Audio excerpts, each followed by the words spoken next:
मैं करण शर्मा अपनी सहयोगी स्वाति के साथ मैं आपका एक बार फिर से स्वागत करता हूँ। संतों की बदनामी आखिर क्यों? संतों की बदनामी यानी देश और धर्म में बंटवारा यानी राजनीति को सहारा।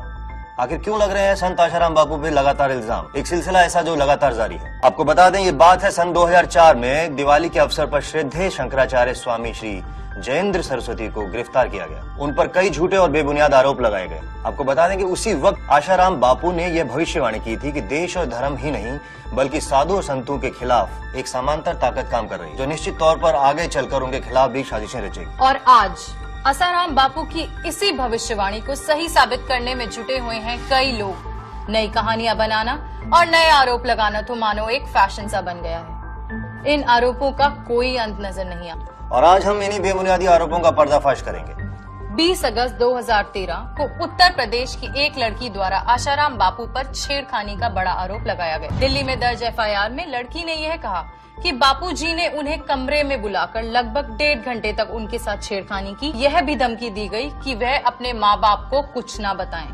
और आपको बता दें कि ये लड़की उत्तर प्रदेश की थी जो पढ़ रही थी मध्य प्रदेश के छिंदवाड़ा इलाके में, और एक घटना जोधपुर की बताई जा रही है। फिर एफआईआर दिल्ली में क्यों? इस अहम मुद्दे पर कभी गौर नहीं किया गया और एफआईआर दर्ज करने के लिए 5 दिन का इंतजार क्यों? और हम दर्शकों को ये भी बता दें कि एफआईआर में कहीं भी बलात्कार जैसे दुष्कर्म का उल्लेख नहीं किया गया था। लेकिन क्या मीडिया ने इसे जिम्मेदारी से प्रस्तुत किया?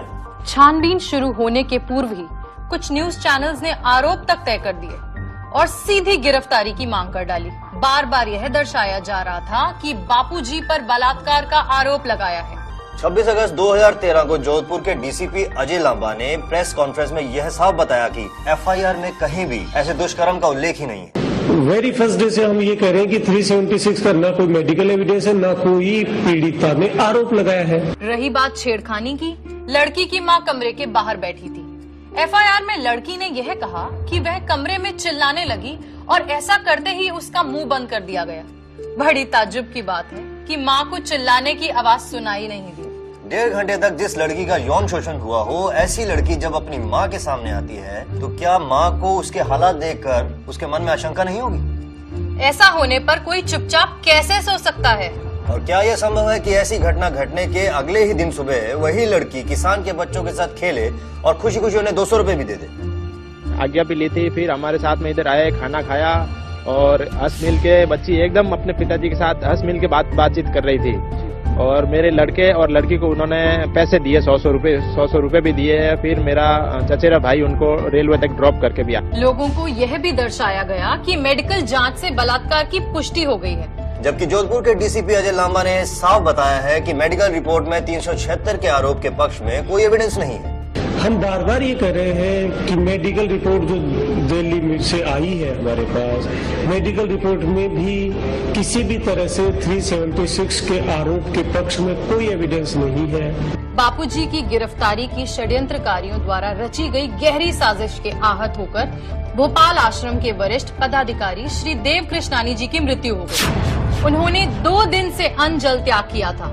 वह बापूजी के समधी थे। उनके अंतिम संस्कार के लिए बापूजी भोपाल पहुंचे। लेकिन आपको बता दें, मीडिया ने एक झूठी खबर फैलाई कि बापूजी अपने आश्रम में है ही नहीं बल्कि फरार है। यही नहीं, इंदौर आश्रम जाने से पहले बापूजी जोधपुर जाने के लिए भोपाल एयरपोर्ट पहुंचे भी, लेकिन वहां मीडिया और लोगों की भीड़ को देखते हुए बोर्डिंग काउंटर बंद करना पड़ा। मीडिया ने गड़े मुर्दे उखाड़ने शुरू कर दिए। जुलाई 2008 में गुरुकुल में 2 बच्चों की संदिग्ध मौत का मामला भी उठाया और आश्रम को तांत्रिक का अड्डा बताया गया। सीआईडी ने क्लीन चिट देते हुए कहा था कि आश्रम में कोई भी तांत्रिक गतिविधियां नहीं होती है। आपको बता दें कि सुप्रीम कोर्ट ने साफ तौर से कहा कि तांत्रिक गतिविधियों से बच्चे नहीं मारे जा सकते और 9 नवंबर 2012 को दिए फैसले में इस प्रकार की सभी आरोपों को पूरी तरह से खारिज कर दिया। लेकिन ऐसा लगता है कि हमारी मीडिया देश के सर्वोच्च न्यायालय से भी बढ़कर। मीडिया ने आरोप लगाने वाली लड़की की सहेली से बात की।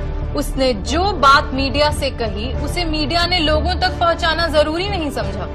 अधिकांश मीडिया द्वारा पूज्य बापूजी के चरित्र के साथ चीड़-फाड़ की साजिश की गई। यह बताया गया कि सरकारी वकील ने बापूजी की मेडिकल रिपोर्ट पेश की, जिसके मुताबिक बापूजी को यौन शोषण से संबंध रखने वाली बीमारी है। आरोप लगाने वाली लड़की के वकील ने कोर्ट में कही गई बातों पर स्पष्टीकरण करते हुए कहा कि जिनके ऊपर ऐसे आरोप लगते हैं उन्हें पीडियोफिलिया हो सकता है, लेकिन उन्होंने ऐसा कहा नहीं था कि बापूजी को पीडियोफिलिया है। लेकिन हमारे मीडिया की माने तो उन्होंने तो तय ही कर लिया था कि बापूजी को पीडियोफिलिया है। पूर्व आश्रमवासी वैद्य अमृत प्रजापति आपको बता दें कि यह वही शख्स है जो आश्रम में दवाओं में हेराफेरी करते हुए पकड़े जाने की वजह से आश्रम से निकाल दिया गया था। और सोचने वाली बात तो यह भी है कि उससे किसी ने यह नहीं पूछा कि अगर आश्रम में रहने लायक माहौल नहीं था तो वह 18 साल तक आश्रम में कैसे रहा। बेशर्मी की हर सीमा पार करते हुए इस वैद्य ने अपनी ही पत्नी को बुर्का पहनाकर एक प्रेस वार्ता करवाई, जिसमें इसकी औरत ने बापूजी पर यौन शोषण के आरोप लगाए। मीडिया ने घंटों तक इस बात को उछाला। इसकी पत्नी के बेबुनियाद आरोपों को चटपटा बनाकर दर्शकों को परोसा गया। और 4 महीने बाद जब न्यायाधीश DK त्रिवेदी जांच आयोग में हुई विशेष पूछताछ में जब यह बात झूठी साबित हो गई तो किसी मीडिया ने यह बात अपने दर्शकों तक पहुंचाने की जहमत तक नहीं उठाई। आरोपों का सिलसिला मानो जैसे रुकने का नाम ही न लगा। अमृत वैद्य ने लगाया और एक आरोप कि बापूजी अफीम खाते हैं, लेकिन बापूजी की मेडिकल रिपोर्ट में अफीम खाने की कोई भी बात सामने नहीं आई है। छिंदवाड़ा गुरुकुल में 20 लड़कियों की आत्महत्या के बेबुनियाद आरोप लगाए। आज तक गुरुकुल में किसी छात्रा ने आत्महत्या की ही नहीं। मीडिया ने अहमदाबाद आश्रम में रहस्यमय CD होने का दावा किया, जिसमें आशाराम बापू के अश्लील वीडियो हैं और जो पुलिस ने बापूजी के खास सेवादार शिवा से बरामद किए। लेकिन शिवा ने खोली पुलिस की पोल और मीडिया को यह भी बताया कि उनके साथ जबरदस्ती की जा रही थी और उनसे ऐसी कोई CD बरामद हुई ही नहीं थी। यही बात DCP अजय लांबा ने भी स्वीकार की।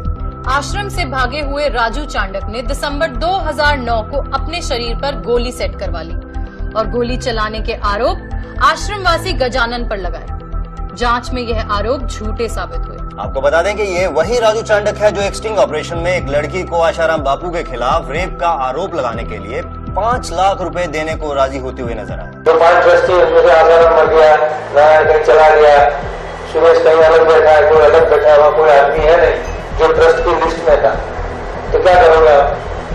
पूरा हो जाएगा। और एक पूर्व आश्रमवासी महेंद्र चावला ने भी यह आरोप लगाए कि आश्रम में तांत्रिक गतिविधियां होती। उसकी विकृत मानसिकता के चलते उसे आश्रम से निकाल दिया गया।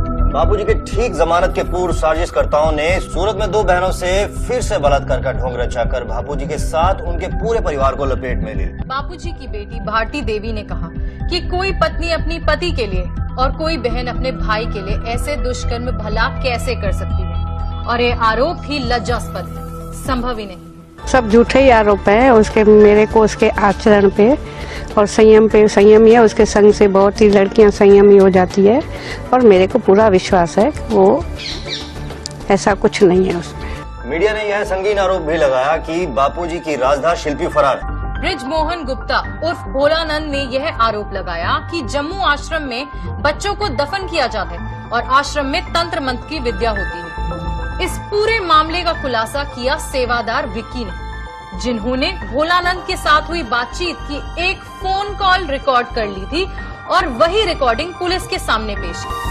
पुलिस द्वारा किए गए छानबीन से पता चला कि यह आरोप गलत है और बापूजी के आश्रम को ऐसे दर्शाया गया जैसे आश्रम नहीं अय्याशी का अड्डा हो। लोगों में आक्रोश पैदा करने की कोशिश की गई। कई सालों तक जमीन पर कब्जे करने और आश्रम को सील करने की बात की गई और कुछ आश्रम की बाउंड्रीज हटाई गई और लोगों को यह बताया गया कि आश्रम पूरी तरह से तोड़ दिए गए। मीडिया ने दावा किया कि अहमदाबाद आश्रम में पुलिस ने छापा मारा, जबकि DCP अजय लांबा ने प्रेस कॉन्फ्रेंस में यह साफ बताया है कि कोई छापा नहीं मारा गया। मीडिया में उछाला गया कि आरोप लगाने वाली लड़की के पिता ने यह बताया है कि आश्रम की ओर से धमकी वाली ऑडियो उनके पास है। लड़की की पक्ष की ओर से ना ही ऐसी कोई शिकायत दर्ज हुई है और ना ही पुलिस को कोई ऐसी ऑडियो मिली। ऐसा दुष्प्रचार किया गया कि बापूजी के समर्थकों ने गुंडागर्दी की। हम आपसे पूछना चाहते हैं कि एक लोकतंत्र देश में अपनी मांगों को सामने लाने के लिए या भारत में अपने सबसे प्रिय संत को समर्थन दिखाने के लिए एक शांतिपूर्वक धरना देना भी क्या गुनाह है? और तो और कई जगहों पर निर्दोष समर्थकों को बड़ी बेरहमी से पिटा। लाठीचार्ज हो गया यहाँ पर जोधपुर जेल के बाहर। जोधपुर जेल के बाहर लाठीचार्ज हो रहा है। और सिलसिला सिर्फ आशाराम बापू तक सीमित नहीं है। संत नित्यानंद स्वामी, बाबा रामदेव, बाबा राम रहीम, संत कृपालू जी महाराज और स्वामी नारायण के संत प्रमुख स्वामी, इन सभी संतों पर किसी न किसी का आरोप लगाकर उन्हें बदनाम किया गया। यह लोगों को गुमराह करने की गंदी साजिश है। और तो और मेरठ के एक परिवार ने आश्रम पर यह भी इल्जाम लगाया है कि उनका पूरा परिवार गायब कर दिया गया। लेकिन फिर बापू और बापू के आश्रम को क्लीन चिट दे दी गई। डिवाइड एंड रूल, बांटो और राज करो। पहले अंग्रेजों ने इस भारत देश पर इस नीति का बड़ी सफलता के साथ उपकरण की और अब देश में हिंदुत्व के दुश्मनी से अपना रहे हैं। हिंदुत्व को नष्ट करने की साजिश स्पष्ट रूप से दिखाई पड़ रही है। हम आपसे विनती करते हैं कि ऐसी साजिश और हमारे देश और संस्कृति के खिलाफ रचाए गए इन षड्यंत्रों का आप शिकार ना बने और सिर्फ सच को देखें और सच का साथ दें।